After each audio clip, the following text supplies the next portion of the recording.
Perkenalkan, nama saya Samuel Alexander Kemantoruan. Saya Kevin Immanuel Manurung. Nah, Pin, apa sih yang kau tahu tentang larutan elektrolit dan larutan non-elektrolit itu? Nah, jadi larutan elektrolit dan larutan non-elektrolit adalah sifat larutan berdasarkan daya hantar listriknya. Nah, larutan elektrolit adalah larutan yang zatnya mampu mengantarkan arus listrik ketika dilarutkan dalam air, sedangkan larutan non-elektrolit adalah larutan yang zatnya tidak dapat menghantarkan arus listrik. Mengapa larutan non-elektrolit tidak bisa menghantarkan listrik, sedangkan larutan elektrolit bisa? Nah, jadi berdasarkan Arrhenius, larutan elektrolit dapat menghantarkan listrik karena di dalamnya mengandung ion-ion yang dapat bergerak bebas. Ion-ion itulah yang berfungsi sebagai penghantar arus listrik dalam larutan. Oleh sebab itu, banyak sedikitnya ion yang terjadi pada ionisasi merupakan penentu dari besar daya hantar listrik yang terkandung pada larutan elektrolit.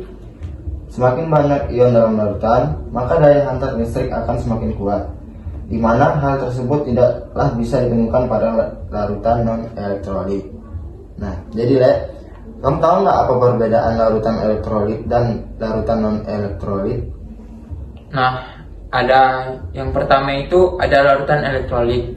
Nah, kalau larutan elektrolit itu ada dua, yaitu larutan elektrolit kuat dan lemah. Ciri-ciri larutan elektrolit yang kuat adalah larutannya mampu mengantarkan arus listrik dengan baik dan kuat, ditandai dengan lampu yang menyala, serta banyak mengandung gelembung gas ketika diuji dengan alat penguji elektrolit.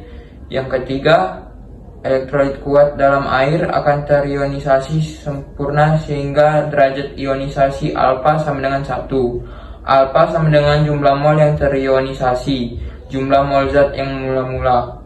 Yang keempat, larutan elektrolit kuat terdiri atas kelompok larutan basa kuat, asam kuat, garam.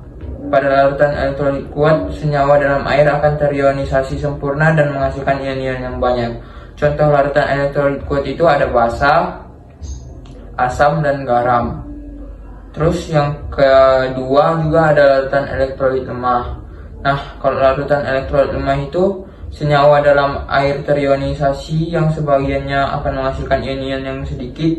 Yang kedua, larutan elektrolit lemah terdiri atas larutan basa lemah dan asam lemah. Yang ketiga, menghantarkan jumlah listrik sedikit atau lemah. Yang keempat, derajat ionisasinya alfa, 0 lebih besar dari alfa, lebih besar dari 1. Contoh larutan elektrolit lemah itu ada basa, asam. Nah, kalau larutan non-elektrolit itu adalah larutan yang tidak dapat mengantarkan arus listrik. Ciri-cirinya, pada larutan non-elektrolit senyawa dalam air tidak mengalami proses ionisasi. Yang kedua, larutan non-elektrolit tidak dapat terionisasi dalam air, maka alfa sama dengan 0. Yang ketiga, larutan non-elektrolit terdiri atas kelompok senyawa organik molekular yang larut. Yang keempat, tidak menghantarkan arus listrik. Contohnya itu ada sukrosa, glukosa, urea, larutan etanol, dan vitamin C. Nah, Pin, kau tahu nggak jenis ikatan dalam senyawa elektrolit dan non-elektrolit? Nah, jadi di sini dia ada dua. Yang pertama, senyawa ion. Senyawa ion adalah senyawa yang memiliki ion meliputi basa dan garam. Contohnya adalah NaCl. NaCl terbentuk dari ion Na+ dan ion Cl-. Ikatan ini terbentuk oleh atom dan logam atom non-logam.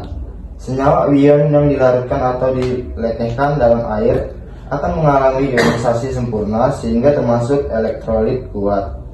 Ion-ion NaCl dalam wujud padatnya tidak dapat bergerak bebas sehingga tidak bisa menghantarkan listrik. Namun apabila senyawa ion ini dilarutkan, maka ionnya mampu bergerak bebas sehingga bisa menghantarkan listrik. Nah, yang kedua ada senyawa kovalen. Senyawa kovalen terdiri dari molekul-molekul yang memiliki sifat netral dan tidak dapat menghantarkan listrik. Namun, mengapa pada senyawa kovalen HCl mampu menghantarkan listrik? Senyawa kovalen bersifat polar yang terdapat gaya tarik-menarik untuk memutuskan ikatan-ikatan tertentu antara molekul. Sehingga, jika dilarutkan dalam air, akan mengalami ionisasi yang bisa menghantarkan listrik. Hanya larutan senyawa kovalen polar saja yang dapat menghantarkan listrik, sedangkan kovalen non-polar tidak. Nah, itu dia sebuah percakapan podcast dari kami tentang larutan elektrolit dan larutan non-elektrolit. Semoga bisa membantu. Terima kasih.